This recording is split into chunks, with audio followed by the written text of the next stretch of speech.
Ladies and gentlemen, boys and girls, species around the multiverse, welcome to Geek Syndicate episode 371, where we do what we always do, bring the sass back to geekdom. I am Monts, and with me is... Stardust, making your way, big Stardust, making your way, because I don't remember any of the words. Right, okay, so that's Nuge, of course, and Stace, from our sister podcast, said that she decided at random to listen to an old episode of Geek Syndicate in which we were going on about Stardust. And there was a whole period in Geek Syndicate's history where we were going on about Stardust. What was it? Was it a musical?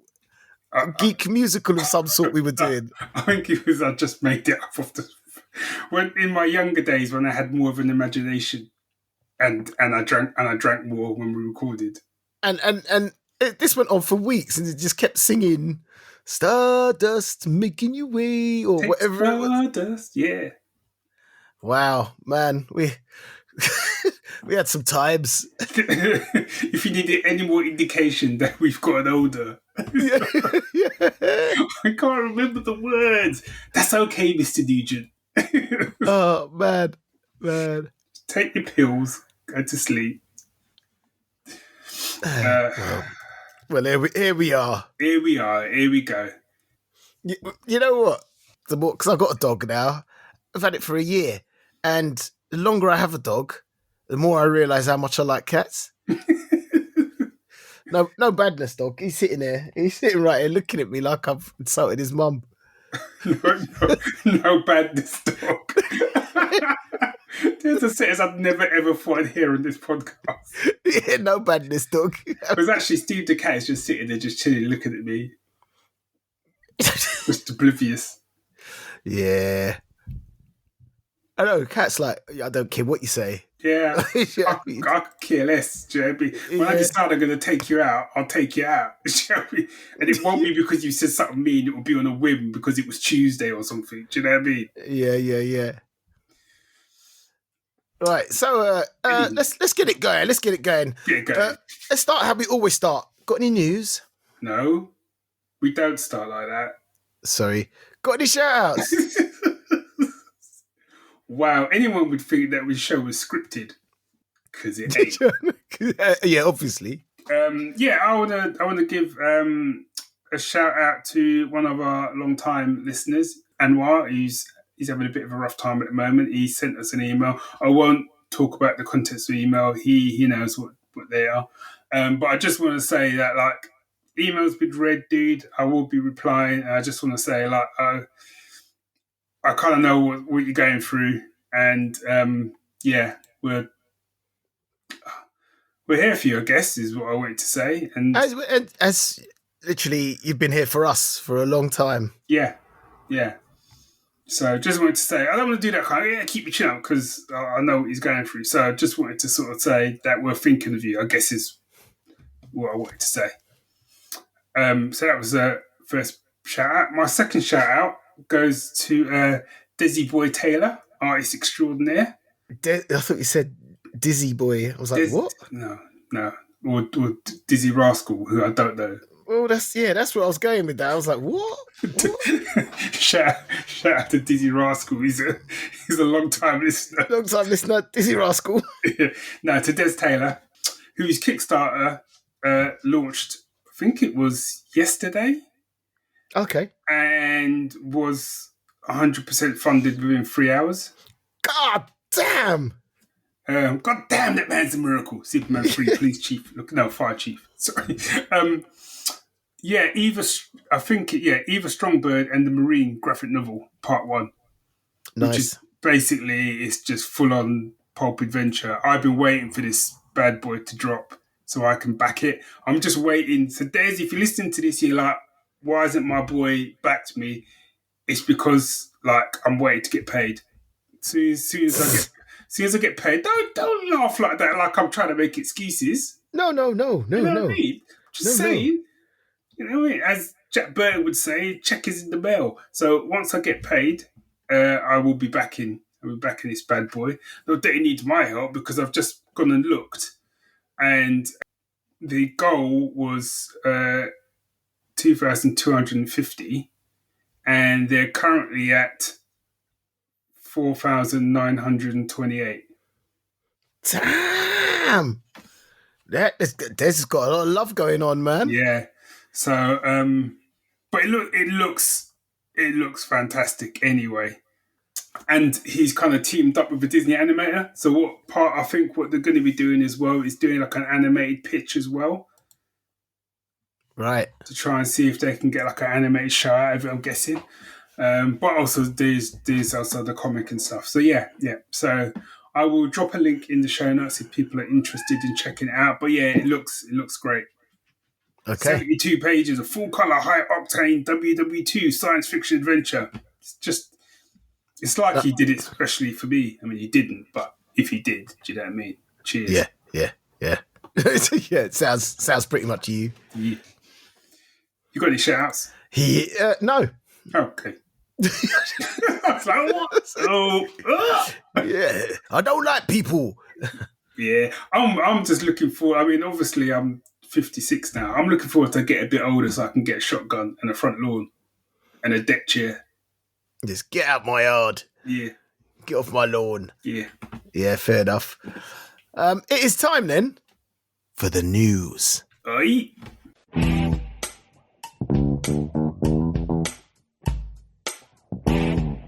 Have you got news? I've got news. I've got news. Do you want to go first, though? Yeah. So this is about this. When I saw this, it made my day. There was it was a screening night. What do they call it? A signing, a 6-minute short film viewing, an in-depth Q&A for Jamaica no Jamakai. I'll repeat that. Jamaica no Jamakai. Okay. The Jamaican anime. I'm still waiting for more context. Jamaica has produced its first manga and is working towards making it into an anime as well. Okay. I mean, I think I kind of got that, but I didn't know. Yeah, no. It's a manga. There's a Japanese version and an English version. Okay. And at its launch party, they showed a 6-minute, an 8-minute test episode of what they want to do. Now, I haven't seen it yet. I haven't read it yet. But for me, it's just like it says, Jamaica no Jamakai is a vibrant Caribbean-inspired anime concept featuring a completed full-color manga. This project blends Caribbean storytelling with anime aesthetics, carving out a unique niche in the genre. I'm here for that. Yeah. I'm here for taking it. You know what I mean? And the thing is, so there's a lot. Most fantasy things and stuff of this sort, they kind of explore classic mythologies. You know what I mean? Roman, Greek, Japanese, whatever. And, anime, especially, of course it does. And when you try to go for the diversity thing, they often explore African mythologies.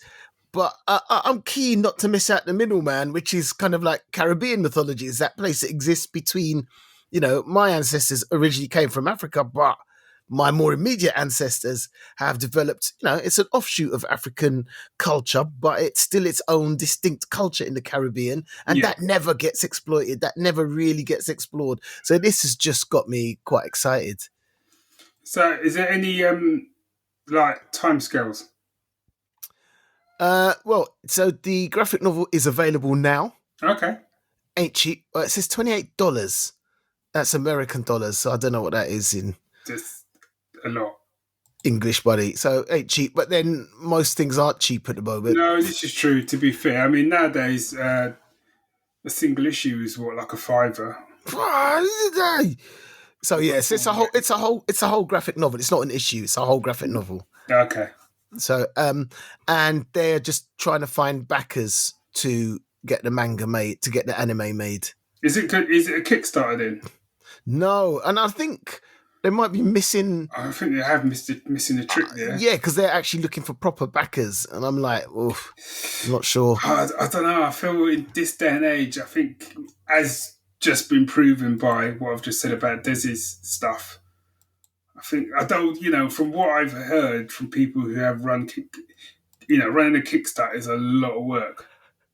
Yeah. I've never done it. I've looked at it and gone, ooh. And weirdly, I'd flirted with the idea even this year, like if I managed to get my new book finished, like for potentially doing it as a Kickstarter. But then I just thought there's a lot of effort, and I don't really know a great deal about running a Kickstarter campaign, and I just don't know if I've got the energy in me to do one. Yeah, it looks like work, man.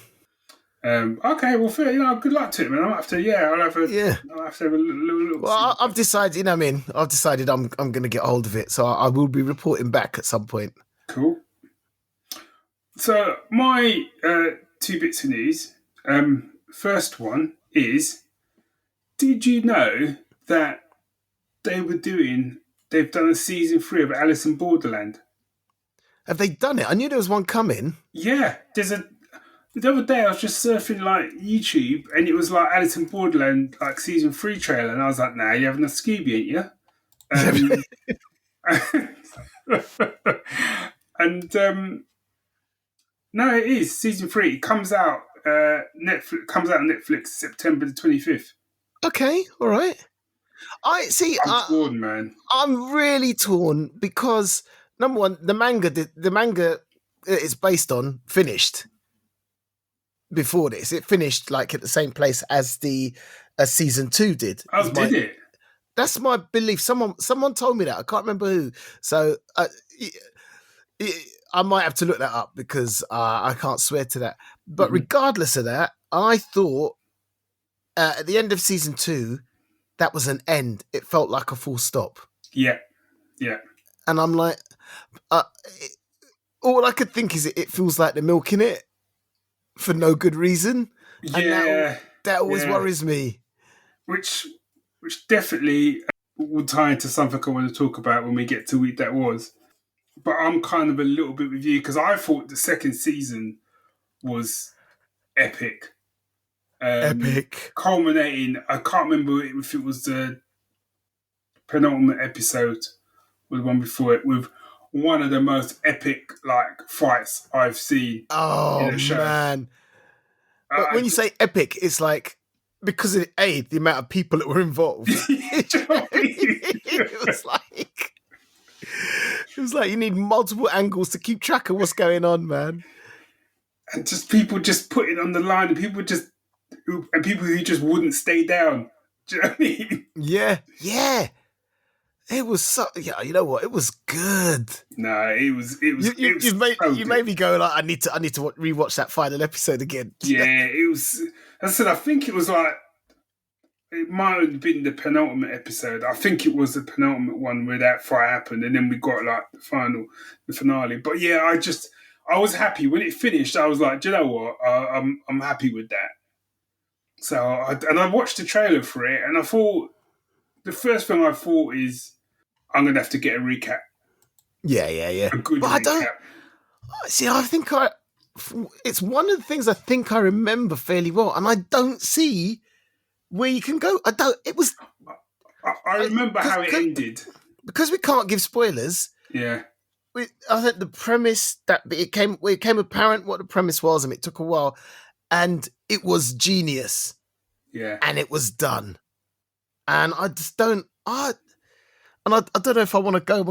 I don't know if I want to watch it and go, well, it was all right, but I don't understand. That wasn't necessary, or I just still bask in the glory of what's been. I don't know. Yeah, it's always a tough call, or whether or not I wait and let a bit like a canary in the coal mine and let someone else watch it, maybe like you. Yeah. All right. Wow. And then they come back and go, "You got to get on it, B," and then I go in. Do you know what I mean? Yeah. But I always think the problem with that is you got to make sure you pick the right person. Yeah. Exactly. So that's September 25th for Alice in Borderland fans. And if you haven't watched Alice in Borderland, you need to put that on your list, man, because it's absolutely. Only one bit of news really quickly. Did you watch The Residents? Did we talk about that? The Residents? Yes. No, but we didn't talk about it. Right. which is ridiculous. I love it. Okay, we'll talk about it another time. Yeah. Just to say that The Residence was a detective drama, as a basic crime detective drama. There's a murder in the White House, and you got your quirky detective who's a bird watcher, who's brilliant. Awesome. Just, there to solve it, and she's very unorthodox, and it's just, it sounds like a very familiar concept, but it was so brilliantly executed. I loved it. I don't understand what's going on, man. It got cancelled? How can that be cancelled? Oh, man. I knew it. How can that be cancelled? Nonsense. Don't understand. Nonsense. Love that show, man. Yeah, that was all. It's got cancelled and I'm just vexed. And yet we're on Knives Out 15 now. Do you know what I mean? That's not knocking Knives Out. But yeah. That's a shame, man. I thought it was a really clever, inventive show. Yeah. But, oh well. There we go. Yeah. Ho-hum. So, let's leave all that behind. It's time for the week that was. Aye.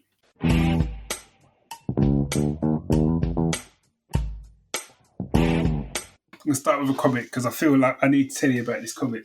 Go on then. So have you ever checked out the Global Comics app? No, I haven't. That was something that was on my radar, but I didn't. So it's kind of like the indie equivalent of Comixology. Okay. So they've got publishers like Boom Studios, Dark Horse, DC, but it's not like necessarily all brand new stuff. But they've got Dynamite, IDW, Image, Only Press, Vault. So a lot of it is indie stuff. And if you're an indie creator, you can just publish onto there as well. Okay. It's quite nice. It's quite a nice layout. The only sort of issue that I've got, and that's just me, is because I've got a Kindle Fire.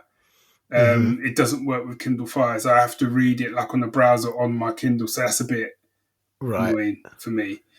The phone's fine, but it's got panel to panel. Not every title, but it's got panel to panel, and some of the titles you can buy outright as like PDFs. Mm-hmm. So anyway, that's the blurb of Global Comics. It's worth checking out, and they've recently dropped their price, which is why I kind of gave it a punt. Is it a subscription or yes. What is it? Yeah, it is a subscription. So I think I came off Marvel because I was trying Marvel out for the month, and I've moved on to this. And I think with what they're currently charging, I think it was. Sorry. I've just done the Global Comics, and one of the things that I've just flecked up come up from my IDW is Godzilla Heist. Control Godzilla's path. Still big or die trying. Man, I'm in. Wow, okay. Enough said. Whatever that is, I'm in. I like that. Whatever it is. I'm in, man. I don't know what it is, but I like it. But so anyway, I am big up to Matt Williams on the GS Facebook group because he recommended it. So IDW, they've done a Star Trek. They've got a Star Trek series running, which started in 2022 by the look of it. And that's on Global Comics, and it's quite a few volumes of it. And there's a sister comic to it, which is called Star Trek Defiant. Okay. Now, you may not recognise the name because I don't know how much of Deep Space Nine that you watch, but Defiant was a ship that came into Deep Space Nine later on. So, and I'm kind of choosing my words sort of carefully because, well, you may never get around to watching Deep Space Nine, to be honest. But the way Deep Space Nine ended, Cisco kind of ascended. Yeah. Oh, okay. So you do know. Yeah. He effectively ascended, and sort of left. And this picks up where he kind of comes back. Because there's this like big threat, and he kind of gets sent back. But as part of it, they've basically brought in all different characters. So they give him like a ship to go and investigate this threat. And on the ship, he's got Beverly Crusher, Scotty. Scotty? Yeah, Scotty. Because you remember in one of the Next Generation, Scotty comes into the future, doesn't he? Oh, yeah. Yeah, so Scotty, you got Tom Paris from Voyager. Is at the helm. I'm sure there's someone else as well. Worf comes into it as well. Damn, okay.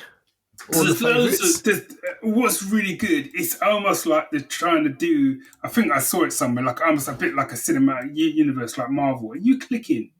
Yes. Stop clicking. I'll stop clicking. I meant to say it to you last time. The amount of clicking I had to edit out, man.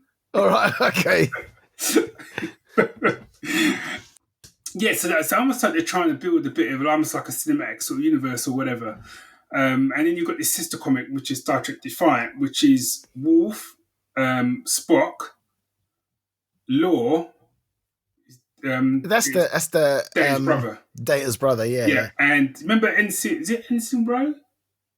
Oh, who's that? She was the one who she was part of the mark. She was dodgy. Found out she was dodgy. She was like one of the. I think she was like a marquee person or something like that. Anyway, I don't normally read comics which are like based on TV shows. Me neither. For whatever reason, they just don't work for me. Likewise, right there with you. They did a Star Wars comic. Dark Horse did a Star Wars comic. They did loads, and now I can't remember which one it was. And that was pretty good, actually. So when Matt had initially recommended it, I was a bit, I'm not sure about this, but I'll give it a go. Mate, within 2 pages, I was in. Seriously? I was in once. Because it was epic. It felt, and I've read the first volume now of the Star Trek one, and I'm now on Star Trek Defiant, which looks like it almost runs parallel. Okay. Epic. Proper epic. It felt like, I wouldn't even say like the TV show, it felt like a movie. It felt like a Star Trek movie, but the Star Trek movies from back in the day, not the time ones. And I could almost, in some of the way they've done some of the dialogue, I found myself inadvertently like imagining. So when Cisco was talking, I heard Avery Brooks. Do you know what I mean? Right. They caught the voices. Yeah. And a lot of the artwork is pretty good in terms of some of them. Okay, some panels not so much, but a lot of them are pretty spot on in terms of look-wise. I think that's one of the things that puts me off because I've got such a clear image of people in their head. When the artwork is a bit subpar, it just kind of like... The artwork, I mean, regardless of whether or not... But by me saying sometimes they don't always line up like with the actors, that is no criticism of the art because the art on both titles, I haven't read much of the Defiant one, phenomenal. Okay. So... All right. Yeah. I do find that surprising. Yeah. So if you do pick up Global Comics, you need to check that out. And like I said, I think what they're doing, they dropped the price. So I think I'm paying something like, it's either a £5 or £6 a month. Yeah. Okay. All right. Now, not every single title is available that way, but the majority of them are. Okay. All right. I'll look into it. I will look into it. All right. What should I talk about? I'm going to talk about a Big Finish audio drama. Ooh, okay. Let me just get the right page up because... I'll just get up on my phone. Yes, so this was called... so it's a spin-off from Doctor Who, as a lot of these things are. Mm-hmm. And it's called Space Security Service. But this is part of the Doctor Who sort of universe. Yeah, so this goes way back to the first Doctor. So there was a character called Sarah Kingdom, and she was a member of the Space Security Service, which is there to like protect space, really. And the Space Security Service was run by the dude with the brilliant name of Mavic Chen. Okay. He was the guardian, so what he said went. You trusted him, whatever. And Sarah had been tasked with finding a traitor within the Space Security Service, and it turns out the traitor was Brett Vion, who was played by Nicholas Courtney. You recognise that name? Was he the Brigadier? He went on to play the Brigadier. Okay. So this Sarah Kingdom's played by Jean Marsh, who you may remember from Upstairs, Downstairs. I don't know, you might not. Prime of Miss Jean Brodie? Yeah, was she? I don't know. I don't know. I might have just said it because anyway, it's Jean. Back in the day, so she was the Doctor's companion for a while. They had this whole thing, the Dalek master plan, had to find a traitor. The traitor was Brett Vion, who she shot because the Guardian said she should shoot him. Turned out it was her brother. Okay. And then turns out that she'd been lied to by Mavic Chen and whatever. And then she bites the dust at the end. So she was one of the few companions in the Doctor Who's history who didn't make it. So fast forward to Space Security Service, and this is Anya Chen, who's her daughter. Oh, okay. I should also mention that Jean Marsh was married to John Pertwee for 5 years. In real life? In real life, okay. Yeah. So she was married to the third Doctor. So anyway, so Space Security Service comes along, and the first story in it is called The Vord in London. And if you know anything, the Vord is a enemy from the first Doctor's time. But they are going... When the writer was brought on board, she said they told her they were going for a James Bond in space type feel. Right. And you can feel that in just in the music, in the way it's going. And it turns out she's done some time traveling, and she's gone undercover as a policewoman in the 1980s police. And let me tell you, I've only listened, there's 3 stories on the first collection. Yeah. I've only listened to the first one, yeah. And this is straight. And when you listen to the behind the scenes stuff, they're not hiding it. They're not disguising it. They're proud of it, yeah. This is straight out of the Life on Mars Ashes to Ashes playbook. Really? I mean, even like the cheat, like you know, the DI that she reports to, it's Gene Hunt by another name. And he's like, all right, Sergeant, yeah, nice one, yeah, tea, 2 sugars. You know, all right, Dolly Bird, go on. And it's like, come on, boys, we got a few criminals to browbeat. I mean, interrogate. Do you know what I mean? And it's like, it's Life on Mars. It's Gene Hunt. It's just, I was loving it. You know, when you listen to something, you just find yourself grinning. You just can't help it. Yeah. Because it just takes you back to Gene Hunt and Life on Mars. I was like, yeah, come on. So I enjoyed the hell out of it. Okay. Space Security Service. I'll give that a go, man. Yeah, Space Security Service. Have you listened to the Batman Year One audio drama yet? Yes, I have. Okay. Yeah. No, I enjoyed that. It's good, isn't it? I don't think I've actually finished it, but I think like you, I think you said this. I think I'd have enjoyed it much more if I didn't know the story. Exactly. Yeah. Yeah. And also, it's a story that's been done. We've had the comic. They did like an animated film as well of it. It was still good, but I was just kind of like, it would have been nice to have seen them do something different. Yeah. Well, you know what? Interestingly, just going back to the Superman movie, there's a kid on set. I was on set today. Mm-hmm. And he said he'd seen it. I went, don't tell me anything. And he goes, no, the only thing I'll say is, it's not an origin story. And I just went, oh, thank God. Because I keep away from it. So I got literally no idea what the movie's about, except it's Superman. There's a dog in it.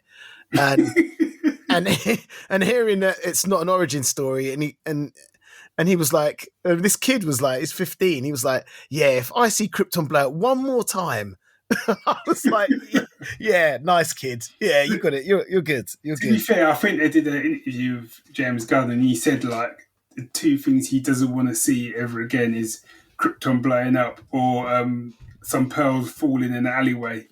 Yeah.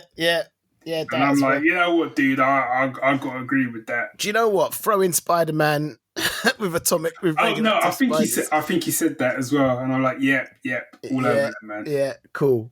All right. So my thing. So when it seems most of the free world was going to see Superman, I was heading off to Jurassic World to see the new Jurassic World film. Okay. So this is Jurassic World Rebirth. Mm-hmm.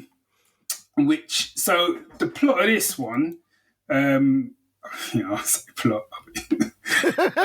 I could pretty much guess. I'll give it its due. They've tried to sort of change it up a little bit. So what they're saying is, so even though I don't know how much, have you watched all the Jurassic Worlds?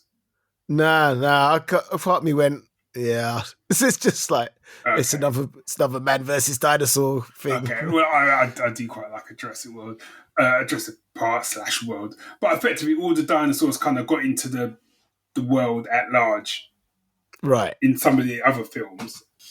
So, but what they're saying now is, I think it's set something like, I don't know if it's like 13 or 18 years or whatever after the last film. Okay. And what they're saying is that basically all the quick one. Is it worth my time to go back and watch all those movies I ain't watched? Look, you know me, right? I like a disaster movie, and I like people consequences, as I call it. I like seeing stupid people get eaten. Yeah, you should know better. So for me, those films are tailor made for me. So okay. I've rinsed every single one of them films, and I love them, every single one of them. And that's a hill I'll die on. Don't care. All right. I even like the Chris Pratt ones. I enjoyed them. Yeah, I actually thought the last one, which had the original cast in it as well, I thought was really good. I really enjoyed it. But yeah, so the whole concept of this one is all the dinosaurs are like dying out in like sort of populated places. Do you know what I mean? Like the normal parts of the country, apart from the equator, where there's uninhabited islands where the dinosaurs are, like where the original Jurassic Park is, that kind of area, because of the climate and stuff. So what they've realised is there's a particular cure for heart disease that can be developed, like a vaccine type thing, but they've got to get this particular sample from 3 different types of dinosaurs, like the largest dinosaurs. So one's on land, one's on sea, and one's air. Handy. Yeah. So handy plot device. Yeah, handy plot device. So they lead in comes Scarlett Johansson, who's like a mercenary. She's got like a team of mercenaries. So it's like team of mercenaries, a sort of professor dude who's all but like a young Indiana Jones. And I was all for it. He was wicked. And a Weasley corporate dude, because you've always got to have a Weasley corporate dude in these films. Yeah, of course. They head off to get these samples, and then into the mix there's a family who should not be there. Naturally. Those two, I think there's even a bit in there, because basically it's a dad, his 2 kids, and the daughter's like boyfriend, and they're out in the middle of nowhere, and then they kind of get dragged into it all. But there's a bit where one of the kids says to the dad, "Mum's never going to let you have us again." And he was like, "Yeah, you're right." And I'm like, "Yeah, you're right, dude, because I don't know what the hell you were thinking." Because whenever you make it back home, you know the first stop is going to be social services. Do you know what I mean? For real.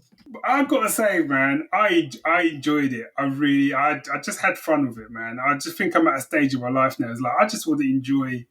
A film doesn't have to like be amazingly. I mean, the acting was alright in it and stuff, but it was fun. They were trying to get back to basics a little bit. I don't really like when they have dinosaurs running around cities. I'm not a fan of that stuff.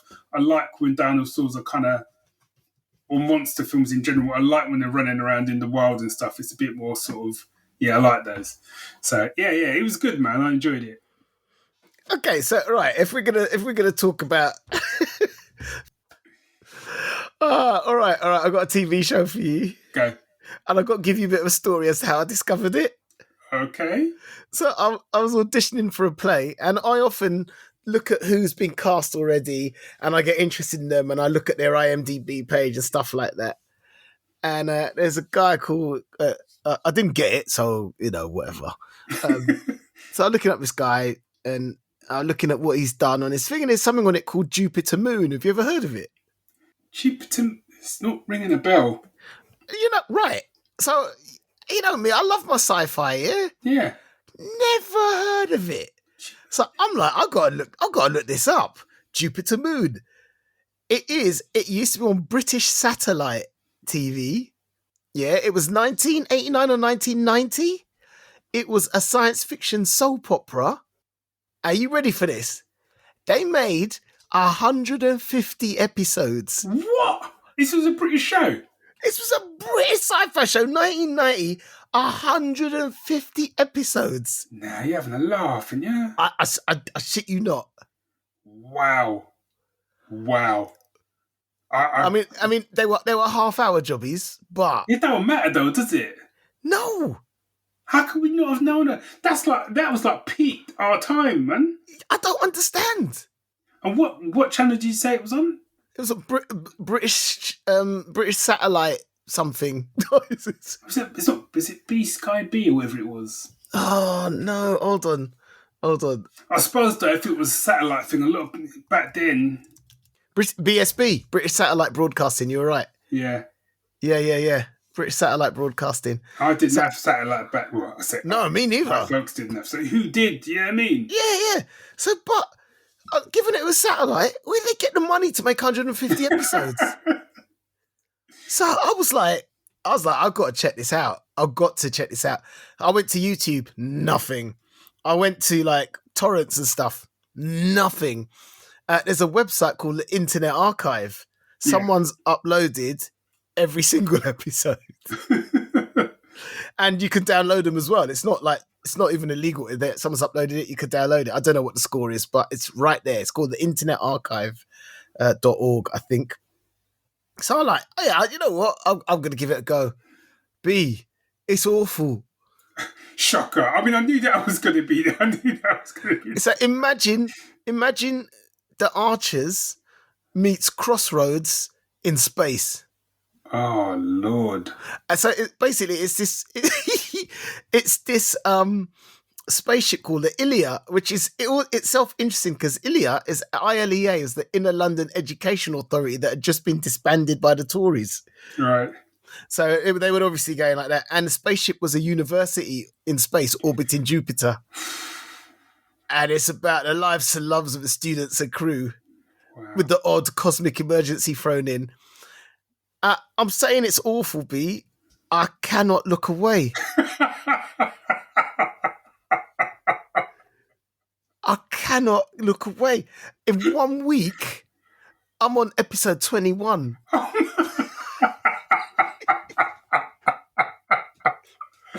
Oh, man. I am loving it.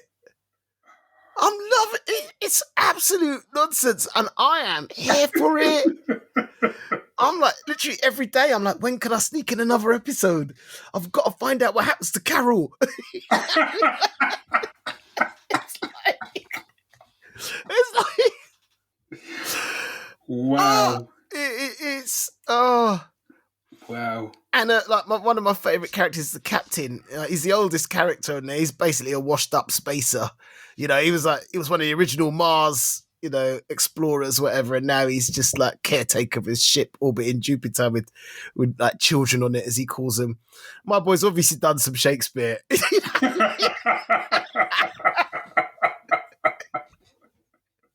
And he's the best, man. He hates everybody, man. And then there's another dude who's like a pilot in Ace. And then they've got to send him out to try and get help, whatever. And this girl, and he's classic. He's got like a girl in every port type thing. And there's a bit like this girl saying goodbye to him, and she's like, why does it have to be you? And he goes, well, basically goes, well, it's tough at the top. And he goes, but, and he goes, shh, don't say it. Just remember me, huh? I'm like, this is brilliant. I don't know what's worse than dialogue with the fact that you've memorized it. Mate, I am in. I'm like, at the moment, I mean, this may well change, but at the moment, I am in for all 150 episodes. I can't get enough. I can't get. And there's this kid in it called Timmy, who's 14, who's used his hacking skills to bounce around computers around the world to hack into the chocolate dispensing machine that won't let him have any more chocolate because he's a chocoholic. I'm like, this is killing me. Wow. But he does use his computer skills to save the day every day. I'm all over this, man. I'm all over this. I don't know how we expect people to actually take our recommendations seriously, which is the sort of tripe you come out with, man. And it is tripe. I can't defend it. I can't defend my choice. And on top of that, I also watched Sharknado. Have you ever seen Sharknado before? No, you see that's a whole different story. That's a whole now we got a game. I think they're on a level.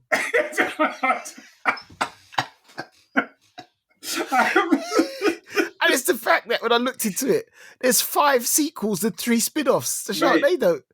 I've watched them all. Have you really? Yeah, I have been soon. I've watched them all. We watched the first one, thinking this is gonna be some nonsense, which it was. I mean, but I was here for it, man.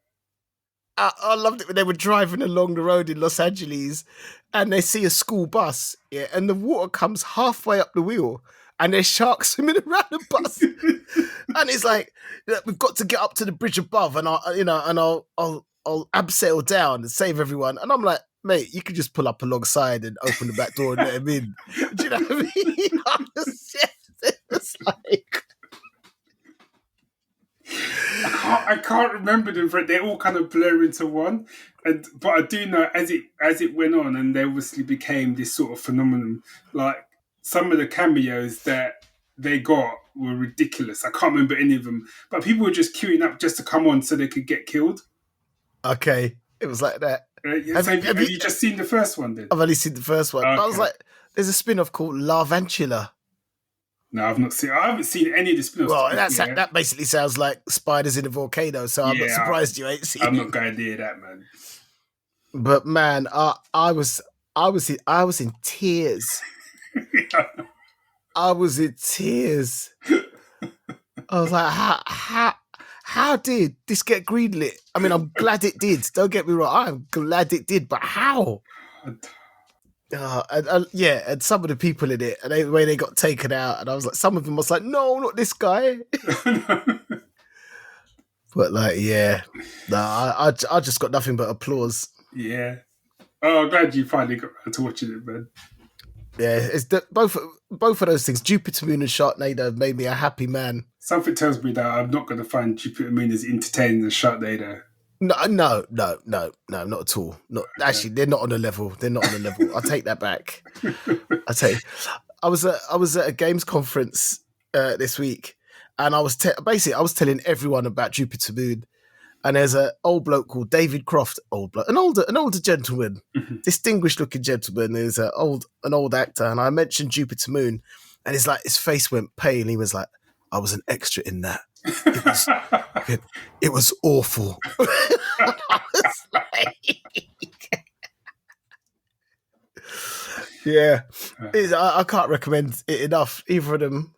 I mean, yeah, if people watch Jupiter Moon and go, "Dave, what are you talking about? That was terrible," I'll be like, yeah, no, you're right. I've got no defense. It was terrible, but I watched all 150 episodes. Geek Syndicate, Dave, 21 episodes in a week, man. That you got to find something else to do, man. But it's like all them other things. I was like, yeah, we need to review this for the show. This would be great to talk about the show. I was like, nah, they can wait. Wasted time with that nonsense. There's other stuff you could be doing. Could have gone to cinema to see Superman. You could have literally done anything else. Maybe read to one of your kids. I don't know. Nah. Second billion they get, man. Yeah, fair enough. So I quickly want to mention. I'm going to quickly mention 2 things. Because one of them I think has been getting a lot of flack. So I want to just step into the breach, as they say. But I won't do that one yet. Okay. The other one I want to mention is I watched the last season of Squid Game. You know what? I haven't finished season 1. Haven't you? No. So here's the thing, because I think we talked about it. So I'll go on record saying I really enjoyed first season of Squid Game. I will go on record and say they should have left it at one season. Right. As much as there were elements of the other two seasons that I enjoyed, because they kind of did seasons 2 and 3 almost back to back, and I enjoyed it to a certain extent, but I don't think it was needed. But I was so annoyed by the ending, and I can't say what it is because it's a spoiler. But it's not anyone that's watched it will think I'm annoyed about a particular thing that happens to one of the characters, and that's not what I'm annoyed about. That's a different. It's the way they ended it for me is it feels like they couldn't just end it. They had to do it in a way so they could kind of come back, keep the ball rolling if they needed to. And that was the bit I was just like, nah, I'm out. And the way they do it, I'm just like, nah, I'm out. I'm out. If they do it again, I don't know. I don't know if I would come back to it. I think I'd need people to like tell me you really need to get on board with it. But yeah, so if I watched, was it worth me finishing season 1? Yes, because season 1 was really good. And if I left it there, would I be happy? I personally, I don't think seasons 2 and 3 gave me anything new. I don't think it really gave me anything new or any real answers, and to a certain extent, not in the same way as like Alice in Borderland, which I feel they're kind of on similar levels in terms of what they're trying to do. I think Alice in Borderland. Yeah, I think Alice in Borderland smashes it out of the park. And I'll be honest, that's why I stopped watching Squid Game, because I started watching Alice in Borderland and I wanted to finish that first because I thought I was enjoying Squid Games a lot. But once I started Alice in Borderland, it kind of like, it knocked it into the shadows for me. Yeah, because Alice in Borderland don't mess about. It's just no messing about in that show, do you know what I mean? Yeah. You ain't got time to be sitting around ruminating about stuff, man. You got to be moving. You know? Yeah. And like I said, there was elements in season 2 and 3 that I enjoyed and I could see what they're trying to do. But essentially, I think for me, it was retreading a lot of the stuff they'd already done in the first season. Do you know what I mean? Yeah. The games are bad. When it comes down to it, people are greedy. Okay, maybe not all people, but a good chunk of people are greedy. I feel you've made a lot of the points you kind of made in the first season and did it well. And I just think it was just a case of let's just invent some new games to like. Don't get me wrong, some of the games were cold, man. You're right. Yeah. You know what I mean? And I just, yeah, it was all right. Okay. That's good to know. Right. Enough said. But the show that is got a lot of flack that I decided to watch after the hype died down is it Ironheart? I've watched the first episode. What did you think? I came out of it going, yeah, that was all right. But go on. Yeah, but yeah, I mean, like, I've got hope, but I thought the first episode was good, but it didn't blow me away. And I think that's a fair assessment. I think something, I can't remember if it happens in if it happens in episode 1 or 2 and another character kind of comes into it. Okay. How did episode 1 end? Do you remember? She agrees to do a job for the hood. And she's like, yeah, better be worth it. Okay, yeah, I think, yeah. A kind of another character comes in, and I think when that other character comes in, it kind of brings Riri's character a bit more to life. Because I kind of struggled with her in the first episode. She didn't really do much for me. But when this other character comes in, I think it kind of brings her up a little bit and her arc gets a bit more interesting. So I watched it all. And this show, like, there's a lot of hate for this show. Of course there is. Right? Yeah, there's a lot of hate for this show. And I have to say, like, I personally, from my perspective, I thought it was unfounded. I actually really enjoyed it. Did it set the world alight? No. I'm also seeing a lot of love for it as well. I started to see more of that now, but at the beginning, when I went into it, that was all I was seeing. But it was getting negative reviews before it was even out, before anyone had even seen it. Yeah. People did not want this show to succeed, or I think people literally just saw the trailer for it and just made up their minds, you know. But like I said, I watched it. I enjoyed it far more than I thought it was going to. I actually think the main issue that I had with it was the final episode kind of wrapped things up a bit quick. Right. And then kind of didn't really explain something that happened right at the end. I almost feel like it needed like another 2 episodes. Right, okay. But no, as I said, I enjoyed it. I kind of hope it gets a second season in some ways. Okay. It was good. No, I'm looking forward to getting to the rest of it. Yeah. Do I have time for one more thing? One more. Okay, this is a movie that I know you've heard of, and I know you've heard people talk about it. Okay. I've watched it more than once now. Have I seen this movie? I'm betting you haven't. Okay. I've got the soundtrack on repeat. My kids love it, and I've seen it more than once, and they've got the soundtrack on repeat. No, and and songs from this movie are topping the Billboard and Spotify. K-pop Demon Hunters. No, is it a film? Yes. I thought it was a TV series. Nah, mate, it's a film. My youngest has seen it 7 times. I heard Jimmy talking about it. The tunes are banging, man. Really? And so basically you've got these 3 girls who are K-pop stars and are demon hunters because through their music, through their voices, when they get the right whatever, you know, using the souls of the fans to support their music, they can cast this thing called the Honmoon, which will banish demons from the world forever. So they're just trying to build up their they're loving life, they're loving making music, they're trying to build up their fan base. And like down in the underworld, like these demons are like, yeah, what can we do to like, you know, to challenge them? You know, we need their fans basically, right, to cancel this. So they start a boy band called the Saja Boys. And let me tell you what, the Saja Boys tunes are kicking it, man.